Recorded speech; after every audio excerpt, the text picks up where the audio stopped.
There are documents that were never meant to be read, not because they contain state secrets, not because the men who wrote them feared prosecution, but because the men who wrote them understood with a clarity that is difficult to explain to anyone who was not present in that room on that particular evening in the coastal province of Al-Sharqiya, that what had been agreed upon was not the kind of agreement that benefited from witnesses beyond those already obligated by blood. The file arrived at the Omani National Archive in Muscat on the 14th of September 2003. It came not from any ministry, not from any active governmental body, but from the estate of a retired religious court official whose name, in accordance with the wishes of his surviving family, has been withheld from all public-facing documentation. He had kept the file in a cedar box beneath the floorboards of his study for 35 years. His will contained a single instruction regarding it, that it be surrendered to the archive upon his death, unopened, and that no member of his family be permitted to serve as a witness to its transfer. His family complied. They did not ask why. The archive cataloged it under routine coastal arbitration records, a bureaucratic category that encompasses fishing rights disputes, tide boundary disagreements, the occasional conflict between village elders over shared water access.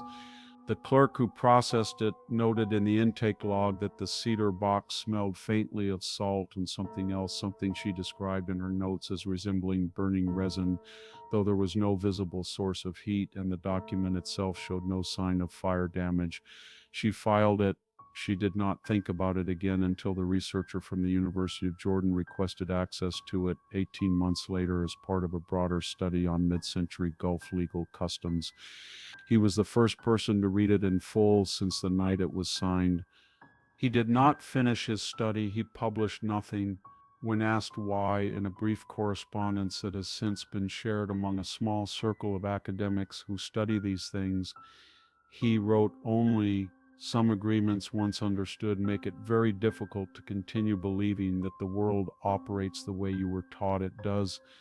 The document is 44 pages long, handwritten in classical Arabic with marginal annotations in a dialect that linguists have since identified as belonging to a coastal Omani community, a dialect that, according to the same linguists, ceased to be spoken sometime in the early 20th century. The central text is a formal arbitration record. It describes, in precise legal language, a negotiation between the founding family of a coastal village called Al-Mazra and a party referred to throughout the document only as Al-Sukan El-Tatiyan, the underground residence. The Classification Review Board that partially declassified the file in 2003 redacted 11 pages in their entirety and obscured significant portions of 9 others. What remains, what is available to researchers who submit the appropriate requests and wait the appropriate months, is sufficient to understand the broad structure of what took place. It is not, those same researchers tend to agree, sufficient to understand why it was allowed to take place, why a functioning religious court operating under the recognized legal framework of the imamate chose to treat the opposing party as a legitimate legal entity rather than as a superstition to be dismissed or a threat to be exercised. That question does not have a comfortable answer. What follows is reconstructed from the declassified portions of the document, from the recorded testimonies of 3 surviving Al-Mazra residents collected between 2004 and 2007, and from the personal correspondence of the retired court official whose cedar box began this account. It is presented not as a definitive history, but as a faithful rendering of what the record shows. The record shows enough. Al-Mazra does not appear on most maps. This is not an oversight. The village exists technically, though the word exists requires some qualification when applied to a place where no one has permanently resided since 2001, on a narrow strip of coastline in the Al-Sharqiya region pressed between the Gulf of Oman to the east and a ridge of pale limestone hills to the west. The hills are not particularly tall. They cast long shadows in the late afternoon. The shadows fall across the village in a particular way that locals for generations described as the hills leaning in to listen. By 1968, Al-Mazrah had been inhabited for at least 300 years. The oldest structure still standing in that year was the home of the Al-Rawahi family, a low, thick-walled building of stacked coral stone and gypsum plaster, its exterior bleached white by decades of salt wind, its interior cool and dim even in the height of summer. The Al-Rawahi family had built that house. They had founded the village. According to the oral history preserved by the family across 12 generations, they had also made the original arrangement. The nature of that original arrangement was not something the Al-Rawahi discussed with outsiders. It was not something they discussed with their own children until those children reached a certain age, an age determined not by years but by a set of criteria that the family kept private. The criteria were written nowhere. They were spoken once by the eldest living Al-Rawahi to the eldest child of the next generation in the hour before dawn in the room of the coral stone house that had no windows, the windowless room. Every account of Al-Masra mentions the windowless room. Neighbors who had lived within walking distance of the Al-Rawahi house for decades described never having seen its door open. A fisherman named Khalid, interviewed in 2005, remembered being told as a child that the room was where the Al-Rawahi kept their debts. He had understood this to mean financial records, old ledgers, the kind of dusty administrative accumulation that old families carried. He was an adult before he began to wonder why a room containing financial records would need to be sealed from the inside. The village itself, by all accounts, was unremarkable in the way that old, stable, quietly managed places tend to be unremarkable. Fish were caught, nets were mended, children were born and grew and married and had children of their own. The sea was generous enough. The hills stayed where they were. The shadows fell as they always had. There was, residents later recalled, a particular rule about the hills. Not a formal prohibition, not something the elders announced in the open air of the village square, but an understanding, the kind of understanding that settles into a community over enough generations that no one can remember being told it, only that they knew. You did not go into the hills after dark. You did not build close to the base of the hills.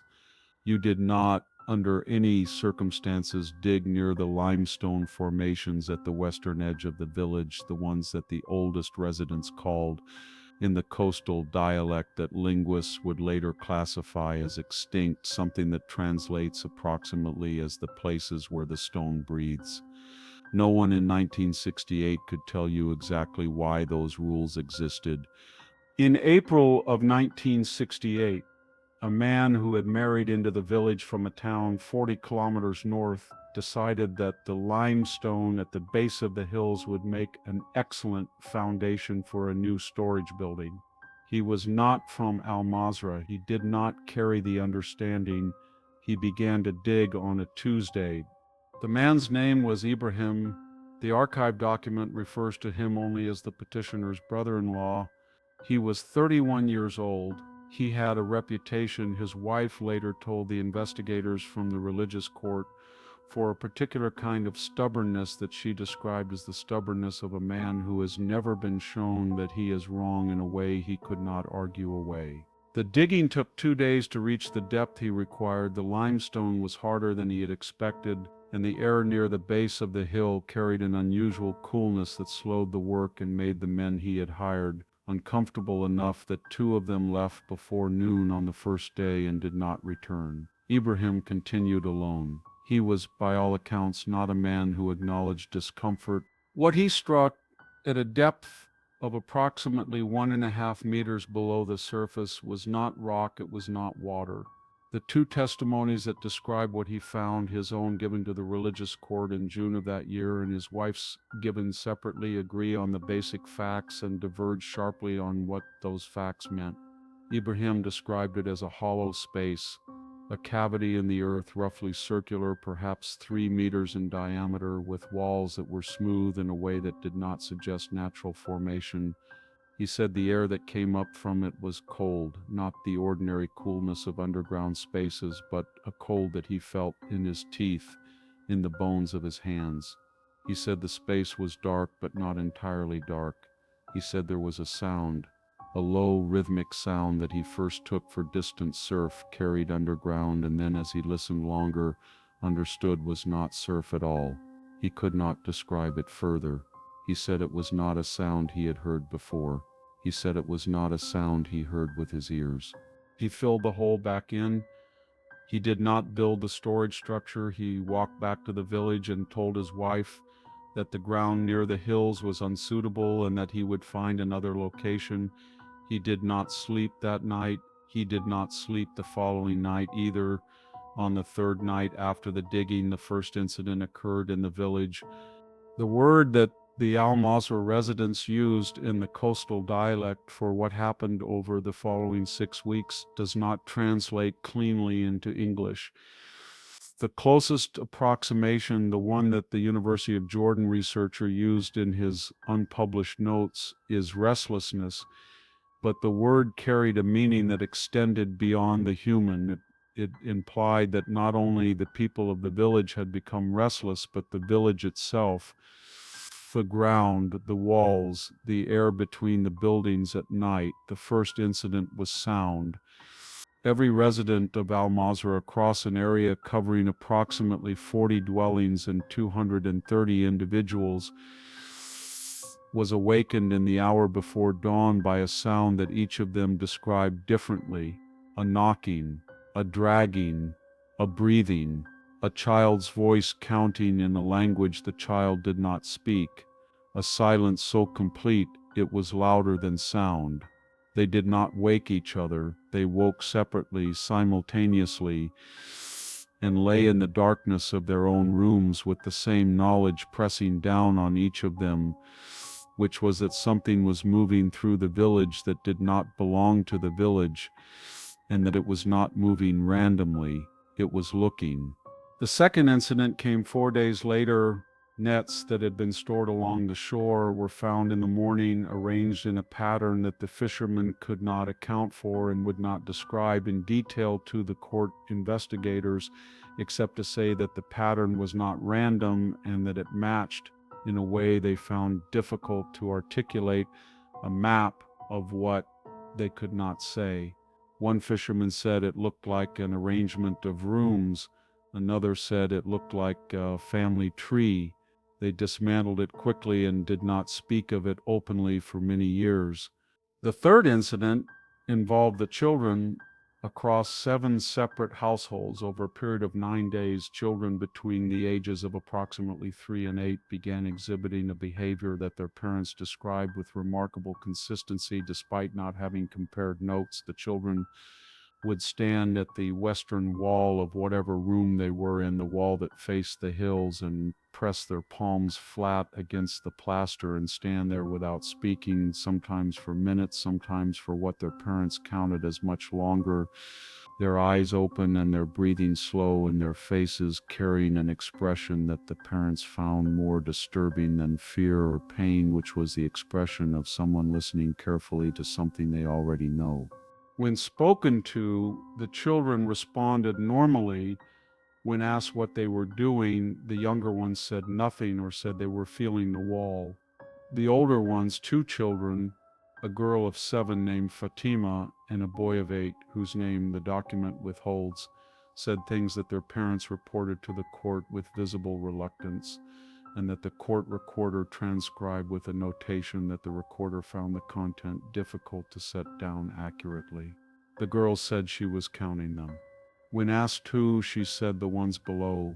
When asked below where, she pressed her hand harder against the wall and said below everything. The boy said they were not angry. He said this as if correcting an assumption, though no assumption had been stated aloud. He said they were not angry, but they were owed, and that the family with the room that has no windows knew what was owed, and had stopped paying, and that this was the reason for the restlessness. The boy's parents kept him away from the western wall after that. It made no difference. He would find other walls. He would find the floor. He would press his palm against any surface that separated him from the direction of the hills, and he would listen. He grew up to be the last witness. But that account belongs to a later chapter.